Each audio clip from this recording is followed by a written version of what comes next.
What's up, YouTube fam? Robbie C here, and today we're going to talk about my experience playing on the Disc Golf Network for the first ever Creators Challenge and how it went, not like we would have hoped. Before we dive in, we have to ask the most important question of the day. How you doing today, Annalie? You having a good one? So catch me if I fall.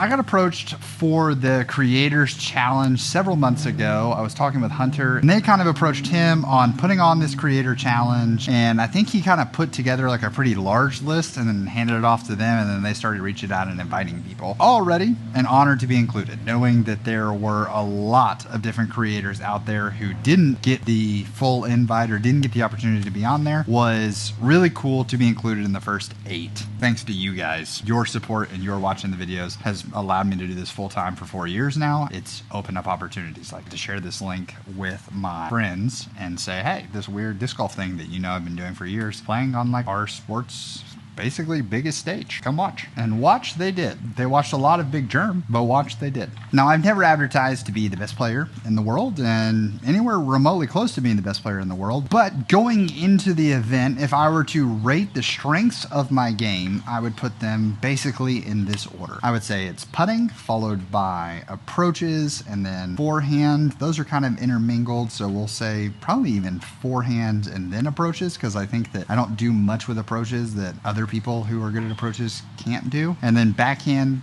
easily being the worst part of my game. In fact, in conversations with Ezra before the event, I had said, hey, like, as long as I get to chuck some forehands and make some putts, if like that's how we're set up, I think we're gonna have a good time. But similar to this convenient prop that's in the frame, felt like my backhand was the trash part of my game, and I have always felt like that. It's felt inconsistent, and so I have been working with a coach for the last few months, and last a lot of months, in order to improve that aspect of my game, because I want it to be a much more viable strength. I think that I should have a decent backhand. And I also think that working on my backhand allows me to work with other students and improve their game as well. The more that I learn and try to improve, I think it just makes it better overall, especially someone like me who has a lot of ingrained bad habits. So leading into the event, that's exactly what we worked on. A ton of backhand. I spent so much time focusing on the backhand, and I had rounds where I know, like, I've played with friends and they've said, hey, basically our ability to stay competitive with Robbie comes down to how many backhands is he throwing, how bad is his backhand that day. Throwing a lot of backhands, and it's the inconsistent backhand that we know, we've got a decent shot of staying competitive with him. He just throws a lot of forehands, gets to throw some putts, and his backhand is like, okay, it's going to be tough to keep up with him. So I just worked on the backhand. In fact, my last round before I headed out to the tournament was me focusing on just throwing backhands. I played a backhand only round over at John Lemaster Civics Hand Park. Now, I'm a personality assessment guy. I love personality assessments, and one of my favorite personality assessments out there is called StrengthsFinder. The idea of StrengthsFinder is that we have these innate strengths in our life, and the focus is that you should, as a leader, build a well-rounded team around those strengths. You should identify the strengths that people have, and you should build a team that has sort of this complete set of strengths. Why? Because no matter how much I focus on this one thing, it'd be very difficult for that to ever be as strong. From like my weakness, as much as I focus on it, will never be as strong as if that was someone else's strength. And I did not embrace this at all. I, in fact, focused so much on my backhand, I kind of just forgot about or didn't work on the rest, including the last video that I filmed, you'll see later this month, and things have already changed around since then, which is kind of the whole point of what we're going to be doing during this video. I re-established my distance drivers, and I said we're going to test it on backhand, see how it goes, and then we're going to test it on forehand. Well, I didn't even test the discs on forehand for that video because I felt so confident in my forehand that I didn't need to work on it.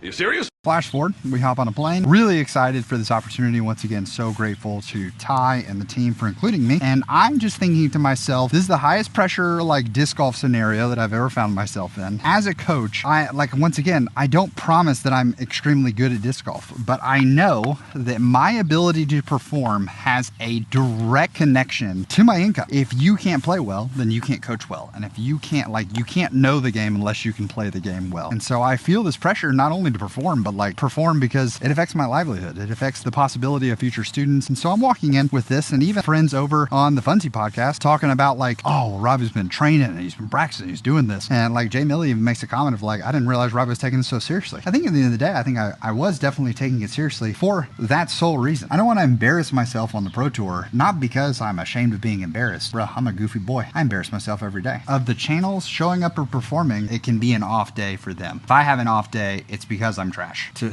some people on the internet, like, because I'm a trash person. Get there, and Broderick and I had thrown around this idea of filming like a food challenge, and unfortunately we never got to film it. So I ended up jumping into a practice round with Broderick and Silas, and I throw 2 backhands. The first backhand goes very much like a shank and finds its way, almost missing the Mando left on hole 1. And then the second one, I make an adjustment and I pull it so hard right that I end up missing the Mando, but I end up in the OB tall grass on hole 2, that you have to clear this tall grass on your tee shot in order to get down to the fairway. As I'm trying not to embarrass myself here on the old tour, I was like, well, backhand's super inconsistent, so let's go with a forehand. So I immediately start pumping some forehands out. So basically, as I go through this practice round, I keep trying to throw forehands, and I am just feeling like my forehand is coming out somewhat weak. I'm losing it behind. I feel like I'm in like a bad stretch of forehands, and it's the wind's picking up a little bit. And so my solution is I just throw them harder and harder and harder. And we get to hole 5, and my Lumineers Raider that you guys know and have seen and love, let me tell you, I throw that thing sky high, nose up, in the dead middle of the water on hole 5. It was bad, y'all. I just decided to start throwing some backhands again and go nice and slow and smooth. I'm not trying to over rotate on them, not trying to hit them hard, just going slow and smooth, and of course they're going fantastic. So I'm walking into the next day terrified for my tee shot because I don't want to embarrass myself, not feeling like my forehand's coming out great, not feeling like I can trust the backhand, and so I'm just, before the event even starts, terrified.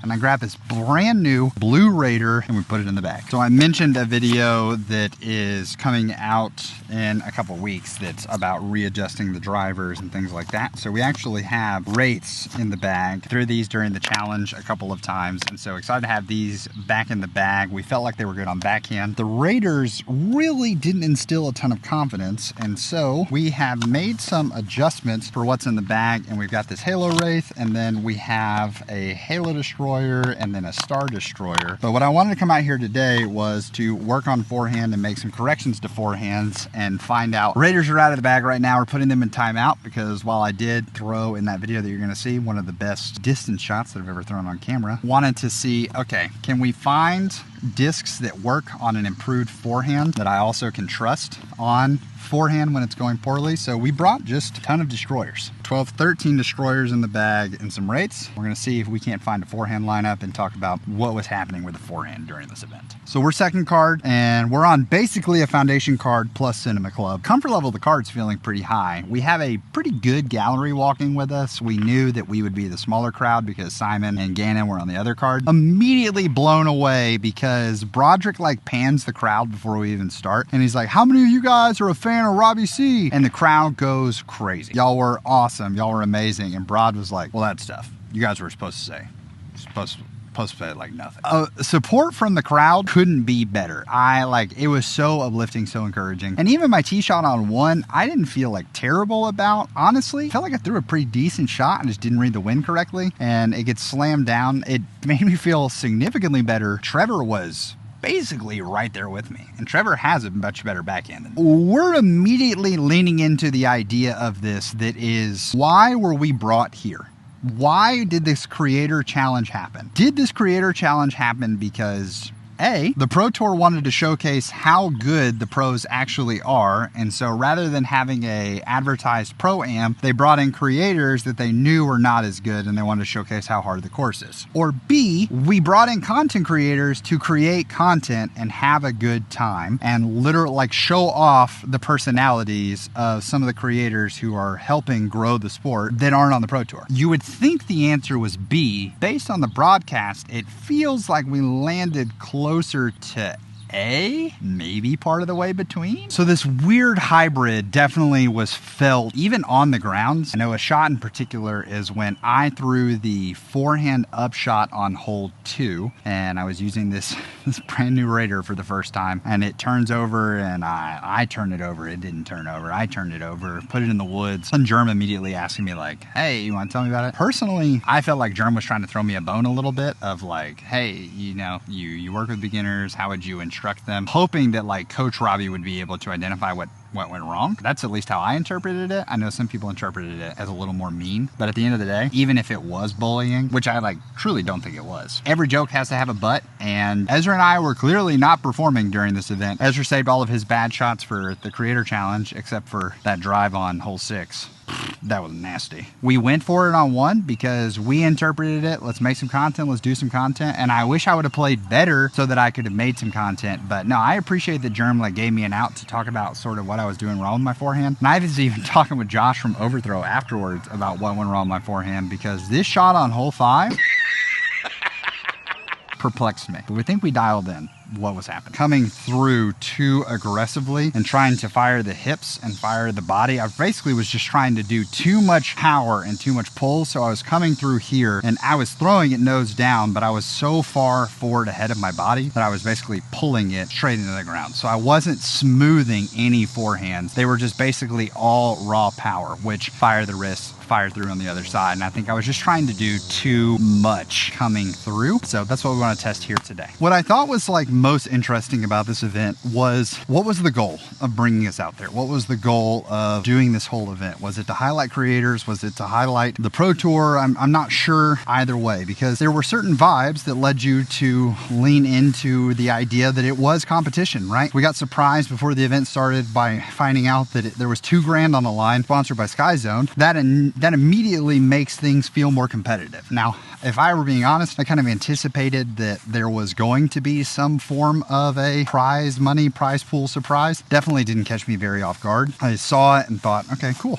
That's pretty neat. But then you have challenges where we are like doing the wheel, which the wheel is, having been a part of foundation videos before, a really interesting concept, because the wheel is inherently not balanced. We got super fortunate with Ezra getting backhand turnover, or a backhand anhyzer, and then Yuli and Trevor had grenade thumber or something like that right off the bat. And then Brody and Hunter, a bummer start with the thumber, but then got backhand hyzer, forehand hyzer, which is setting them up to take the only par on the hole, and it may have been the only par in the entire Creators Challenge. So you're in this weird world of, if it's not really competition, if we're there to create content, which is sort of the heart of a lot of foundation videos, competition that is for content, I think you're in a pretty safe space. I think that you can do silly things like that and it doesn't feel awful, doesn't feel different. But I would have, I think, been much more of a fan of, if we were going to do something like that or do the wheel, that it was, okay, we spin the wheel once, everybody's first shot is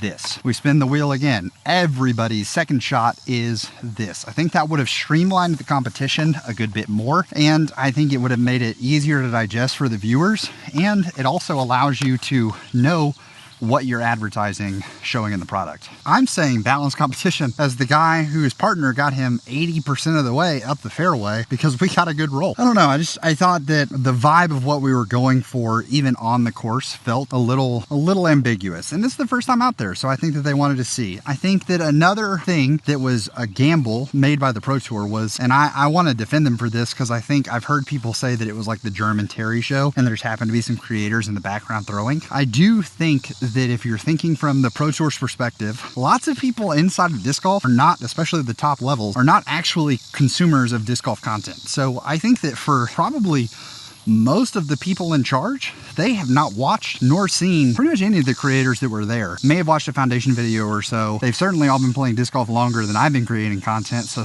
and my content's not gauged or like created for them. But I understand the gamble. Like, okay, we brought in these people and we want to make sure that the product is good, that the live product is good. That's the goal. Make sure the live product is good for the viewers. And I get that. I think that's really good. So what's the safe bet here? Well, we know that Germ and Terry have done on-course commentary before, Chance vs. Chumps types vibe. We know that that is something they've done and they're comfortable with. We'll have that as a backup plan. I'm just not entirely confident that it should have been a backup plan, but I think it walked in as the primary plan. And you give the creators a chance to kind of, for lack of a better word, create content, because there was lots of joking, lots of banter, lots of things going around, even like amongst me and Ezra who were not playing well. We were still interacting with, we were still joking. My soul starts getting crushed around the later part of this challenge. I don't think it made it to camera, but I missed like a 15-footer saving our bogey on hole 8, which is where I sort of flipped the game plan in my head. But like, I even think about hole 7. I walked up to Ezra before hole 7 and I said, hey man, we're pretty much out of it. How do you feel about me going for like a high content shot? And he was like, what do you mean? And I was like, what if instead of trying to throw a forehand or a backhand, what if I went backhand roller out of this gap and tried to get it to hop over the log? How do we feel about that? And he was like, well, do you think you could get there with a forehand or a backhand? And I was like, I think if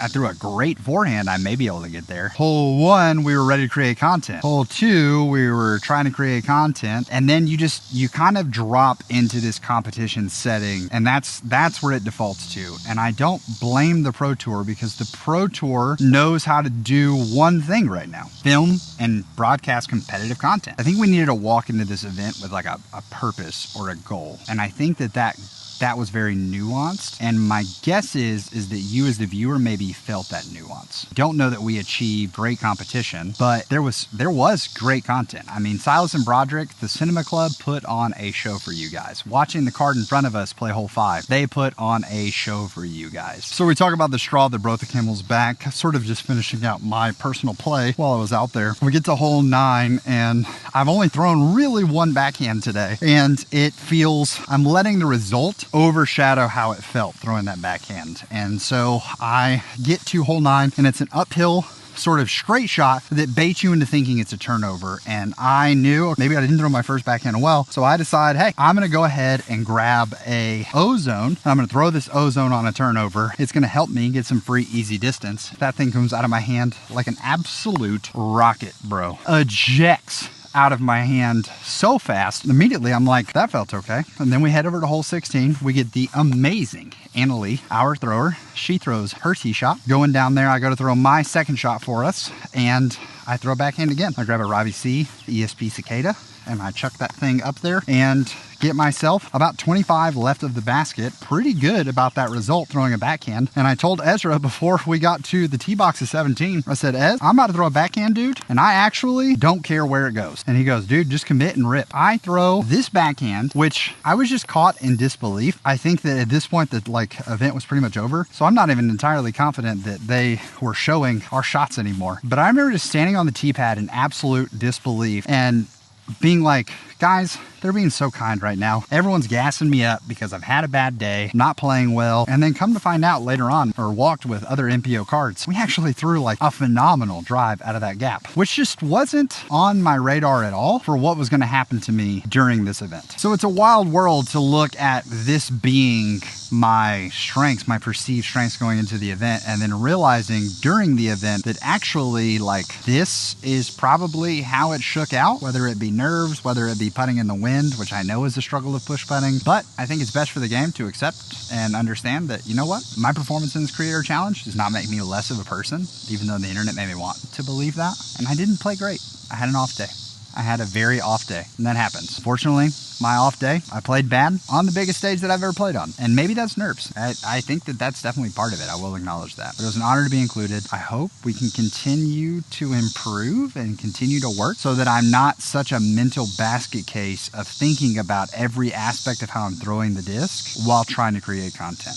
And I hope that the next creator challenge has a more focused effort. I hope that it is either a competition like a pro-am that people know walking in, hey, let's go and let's ball out, or it is we want to put a bunch of creators that talk and communicate with each other all the time on the network and show just a different product. It doesn't have to, it can be a different product. And I think that a little bit of trust from the Pro Tour next time, I think allows us to showcase, I don't know, the trust that you as viewers have given us as creators. I think the worst mistake the Pro Tour can make is to not do this again. I think there just needs to be some meetings involved talking about it, some honest feedback. So let us know, for those of you who watched, let me know how you felt about it. Let me know what was happening. I was talking to my friend Pete, actually, as I was driving here, kind of hearing his thoughts on the whole process. What up, 3Pete? I think that's going to wrap it up for today's video. Am I disappointed in how I performed? Yes. Do I feel like I let my forehand down and my forehand let me down? Yes. Did it bring me immense joy and satisfaction that one time on hole 17, I outdrove the whole card with a backhand? Absolutely. Blitz.